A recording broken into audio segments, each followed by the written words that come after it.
Hey again, everybody. Welcome to another edition of Wheel of Albums. Along with my brother Adam and our friend Jack, I'm Justin. What we do here on Wheel of Albums is we spin a wheel of the 1001 albums you must hear before you die from Robert Dimery's book. We all give that album its fair due, 3 spins for the week, most of the time. And then we get back to you and let you know if we think it is an album you truly must hear before you die. I got the wheel this week, and I spun the 1980s Tom Tom Club, the self-titled album from the Tom Tom Club. Tina Weymouth, Chris Frantz.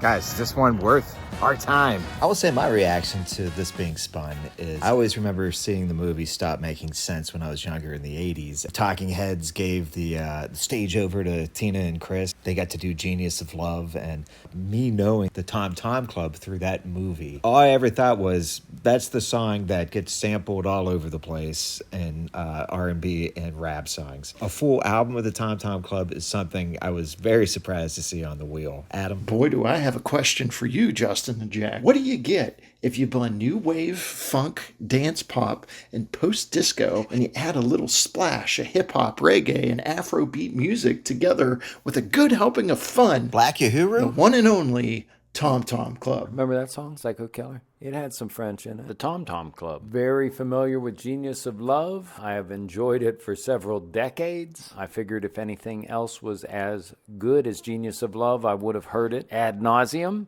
But I didn't. But that was my initial reaction. Psycho Killer. It had some French in it. So why don't we head back to the Bahamas at the beginning of the 1980s to see what Tina Weymouth and Chris Frantz, the rhythm section of the Talking Heads, cooked up as a little side project and gave to the world. So this came out right after the Remain and Light tour for the Talking Heads. Hugely successful, critically acclaimed. And it seems like this is a point where the band had a little downtime. David Byrne, the lead singer, was going off to do his own solo stuff, was going to make an album with Brian Eno. So Chris and Tina, they're married, and they have a couple ideas in mind of what they want to do. They really looked up to Parliament Funkadelic and what they would do, where they had a lot of different styles, and sometimes they were Funkadelic, and sometimes they were Parliament. This allowed them, creating the Tom Tom Club, to maybe try some different stuff, and it does certainly sound different than a Talking Heads album. Tina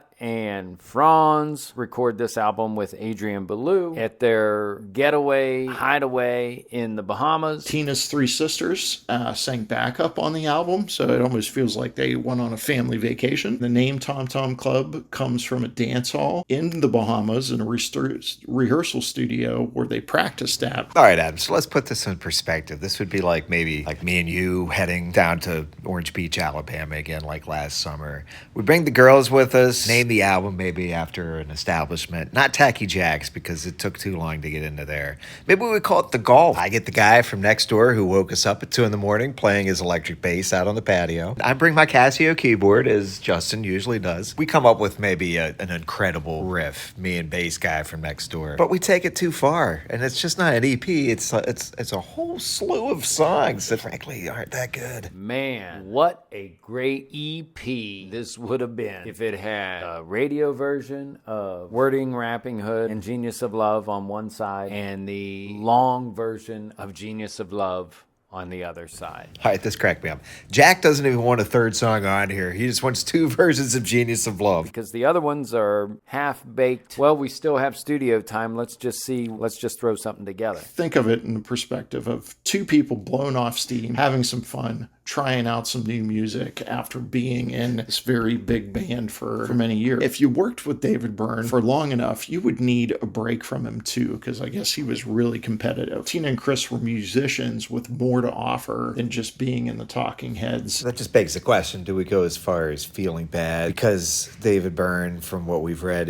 was difficult to work with? Or is the material on the album good enough to hold water? And there's about 2 or 3 more songs on here I thought were pretty bad. L'Elephant is probably a challenge to David Byrne about who could speak French the best in Talking Heads. The Psycho Killer, you'll remember. Remember that song? And L'Elephant are non-French speakers out there. That means the elephant. On the second side, I think On and On and On's the only song I could tolerate.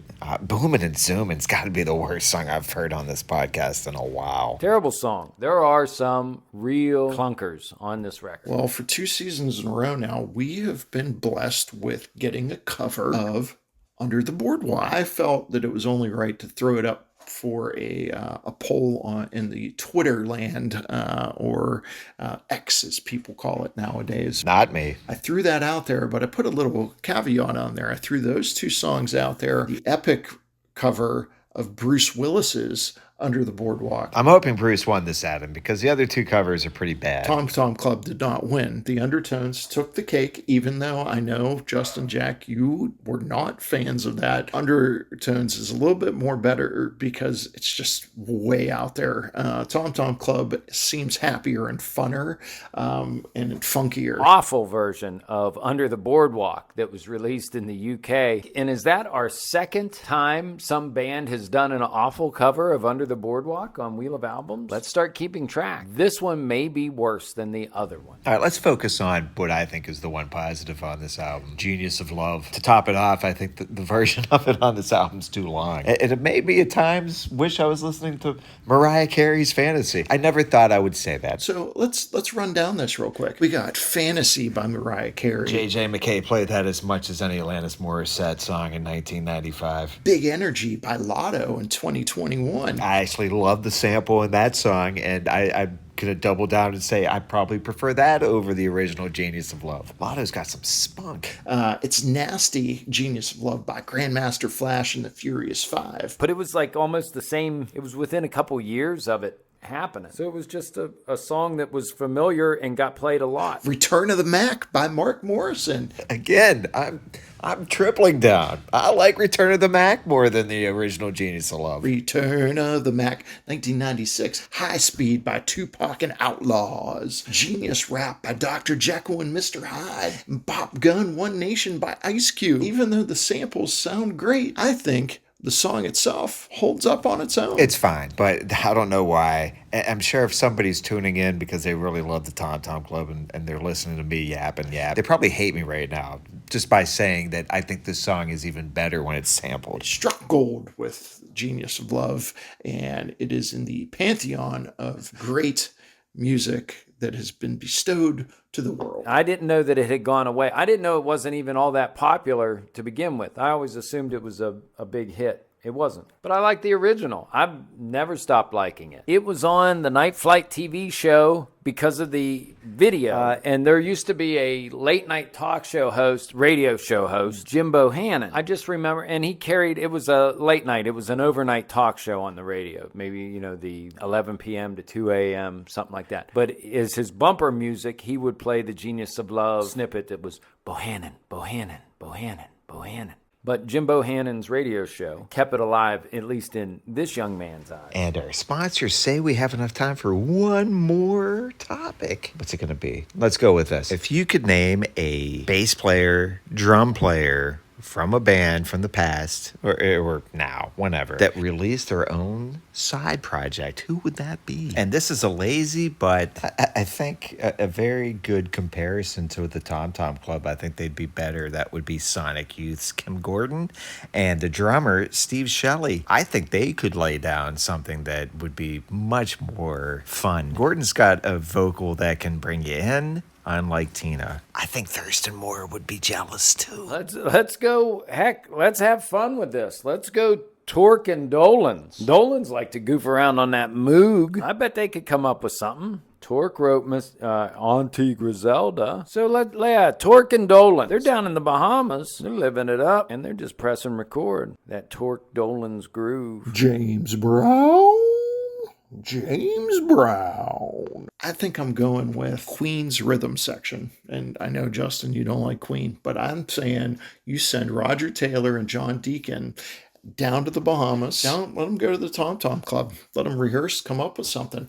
I think they could whip up one funky little album. that I would like to hear. Roger Taylor sang some Queen songs, so he can do the vocals, and John Deacon playing his unique bass lines right around post-disco funk with Roger Taylor and John Deacon would have been great as far as that goes. And we could call them Q Squared. Yeah, I would not buy that album, and I'd tell you to turn it off if you had it on, Adam. As far as the Tom Tom Club's numbers, our final ratings, Adam ranked it highest at a 6.06. Jack with the 4.75, I gave it a 4.25. Our top 3 songs, Genius of Love, On, and Wordy Rapping Hood. Our least favorite songs, Tom Tom Theme, and I can't express enough how much I disliked booming and zooming. You got that 104. So real quick, is the Tom Tom Club, their self-titled debut, something you should hear before you die? I have a lot of respect for Tina Weymouth and Chris Frantz. It's the same as Dimery. When it comes to a side project, it's got to be good. It's got to deliver the goods. This is short on the goods. I'm glad they had a good vacation. I think Genius of Love is very influential on so much. But in hindsight, the whole album making this list is just a head scratcher for me. It's a no for me. Again, I love the Talking Heads, and I do like Weymouth and Frantz. But this is it's just not happening. Adam, what are you going to do when you get out of David Byrne jail? I'm going to have some fun. David Byrne was not happy about the Tom Tom Club's success, and evidently when they found out that the album had gone gold, they were in a car together, and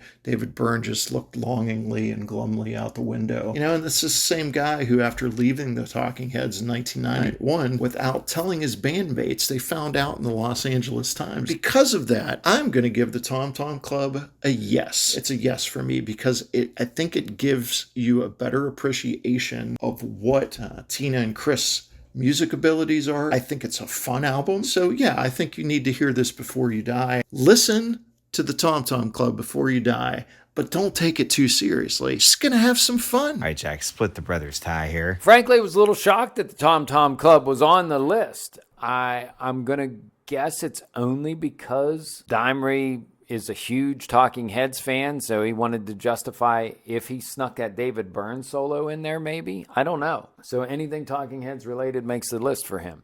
It doesn't for me. You need more. This is 8 songs, which I only really care about 2. Lorelei's okay, and On is okay. But no, it doesn't make the cut. It's not good enough for you to waste your precious time on this earth before you die listening to it. All right, hey, if you're listening to this, we would love if you'd comment and subscribe on YouTube. We appreciate all the support we're getting over there. And then on Spotify as well, we've been picking up a good amount of followers here lately too.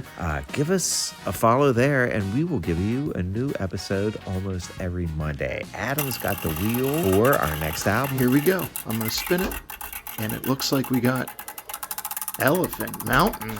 What is Elephant Mountain? Oh man, the hits just keep on coming here on season 4 of Wheel of Albums. And evidently we're heading back to 1969 to check out the Youngbloods and their album Elephant Mountain. I may be able to find a copy of it in my mom's basement while I'm cleaning it out. All right, that's for next week on Wheel of Albums. Ciao for now. Genius of Love has been sampled and sampled and sampled. It's been sampled a lot. So I see on number 5 we are to discuss this awful Under the Boardwalk cover. So Justin, you got your editing work ahead of you. That Torque Dolan's Groove, we've all been there, or at least we wanted to visit for a short while.